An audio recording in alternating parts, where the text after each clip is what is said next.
Hello, this is Mark Henry, author of Dancing with Energy, Healing, Magic, and Mysticism. Well, today I'm going to be talking about the occult descriptions of the non-physical planes.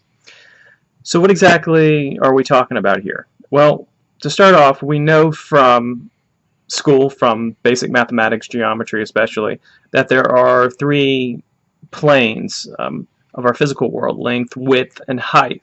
Now, physicists talk about the fourth plane being time. Now, according to Hermeticism, the fourth dimension is vibration. And vibration, according to the Hermetics, is that everything has a particular vibration, from the purest of spirit to the grossest form of matter, and everywhere in between. It is along a continuum. Now, when we're talking about this, we're talking about different dimensions. These dimensions are parallel to us, so they're kind of on top of each other rather than a line where one necessarily goes into another.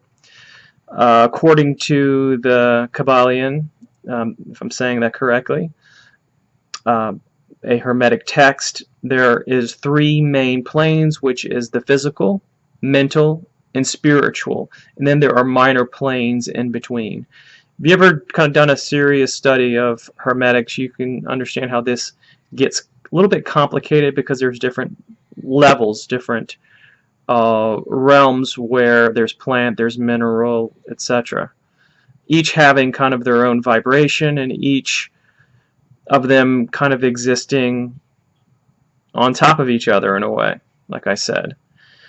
Now, occult mystics, as over time in other schools, have developed other ways of looking at this. For example, there is the idea of the astral plane. And the astral plane is the other realm which vibrates higher. And again, there's a kind of a higher and a lower. I know that language doesn't quite capture the spiritual world exactly, but if you were to think of the more ethereal as being up and the lower being down, going down, that the astral world would be one kind of like almost like an octave higher, if you want to think of it, just out of the physical. So how do we go ahead and by the way, the astral world, astral realms, all that type of stuff, when we're talking about that, it depends. You have to be careful, the person that you're talking to, if how they're defining it, because some people talk about the astral as being just kind of a catch-all, overall way of talking about other than physical realms.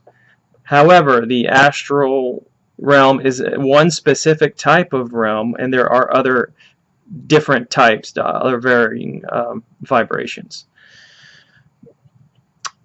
Now, another way to kind of think about this is that we can increase or lower our vibration based on what we think about, what we do.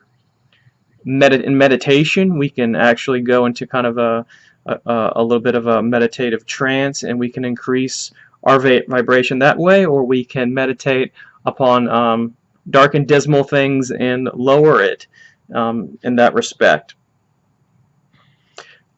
Another way to think about this, and this is kind of, I guess, a dynamic of meditation. I've always found this interesting. If you want to do an interesting experiment, get a watch, one that has two hands, go into kind of a meditation, go in kind of pretty much a very deep trance. You can think about very positive things at that time. Then take a glance at your timepiece, at your watch. You may find that with this elevated meditation, you'll start to see that the hand moves slower and slower and slower.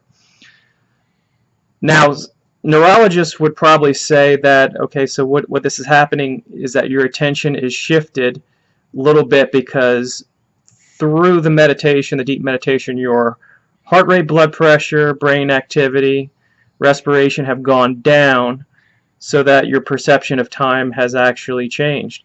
And that very well may be true. However, I guess a slightly different take on that, and it could be both, is that you are in a way you're changing your vibration closer to the death state. A little bit, you're getting closer, inch by inch. The dead do not breathe, and they don't have brain activity, and they have no heart rate. So your consciousness is going to change, and you may be tuning into the timeless. You may be tuning into eternity, where there is no time.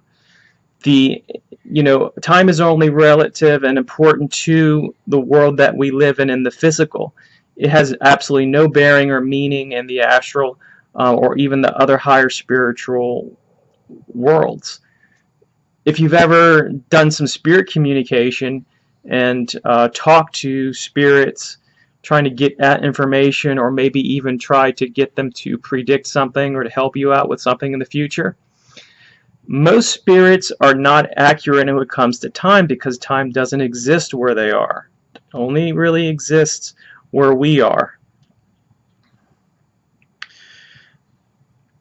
Also, in meditation, you're able to tune into these worlds. Again, like I was talking about. If you are in a bad state and you're meditating on, horror and poor me and all this type of things, and it may be not being a formal meditation, because why would somebody sit there and think about that? But it may be just walking around. I guess a kind of contemplation, if you want to think of it that way. You could be, at that moment, be tuning into the rates of vibration, by your vibration, law of correspondence, to those specific realms that embody that state. The Hermeticism says that each dimension corresponds to a state, and vice versa. So that if you're in an angry state and you're very mad and irritated and frustrated, that you at that time would be very susceptible to tuning into the realms that correspond to that state, that vibration, that state of spiritual consciousness. In fact, you may, by doing that, be attracting the attention of those spirits who are in that realm, possibly allowing them or getting their attention to follow you into the physical. And that is why I think that, as much as some people believe that we're alone in the world in our physical selves with human beings, is that I do believe that there are spirits that will come to take advantage of us, feed on our energy. Maybe if you're somebody who's going through some things and are thinking kind of in a bad state of mind, that may be encouraging you to do bad things. Sometimes I'm amazed at how people who commit criminal acts, how long it takes for them to get caught. Sometimes I believe that they're getting some help from the unseen world, from maybe some darker spirits. But that's kind of for a different video. It's just kind of my speculation. We're talking about the shadow people a few weeks ago. One thing that I forgot to mention in that video is that I work in healthcare, so I come across many methamphetamine abusers, people who have become dependent on meth. And one of the interesting things about meth users is that, from my experience, and I'm not afraid, I'll ask them this.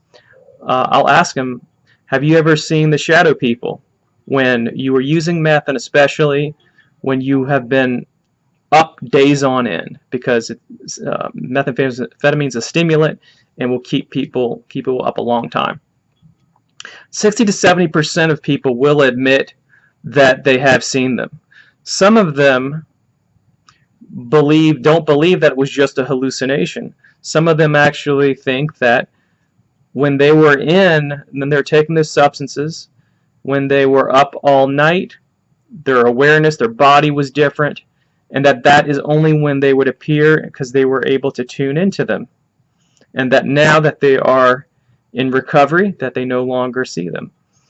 And I can't, disagree with that, because there may be some truth to that claim.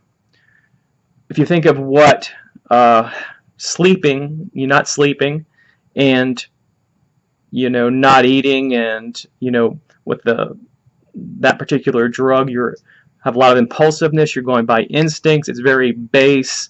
It's pretty kind of dark, and I'll try to do various things that are maybe even some criminal activity. All of that is a particular vibration in a particular state, which could attract shadow people. So I can't disagree with the metaphysical explanation for that. Now, when you're dealing with healthcare and you're dealing with science and things like that, medicine, they don't recognize shadow people as a metaphysical event. They will only look at what the evidence supports, and of course evidence can only be looked at in the physical world by the scientific method. So they will consider that a hallucination that goes away once the person stops using the substances. But in any case, I wanted to kind of give that example, that there could be the changing of the awareness and vibration that could align oneself to the realms of the shadow people and possibly have shadow people actually appear to them. In any case, these are my thoughts, a little bit about the spirit world and the dynamics of vibrations. So thank you very much. Please subscribe and like if you want to catch me on Patreon. Become a subscriber. You'll have access to more videos and more material. And I will see you later.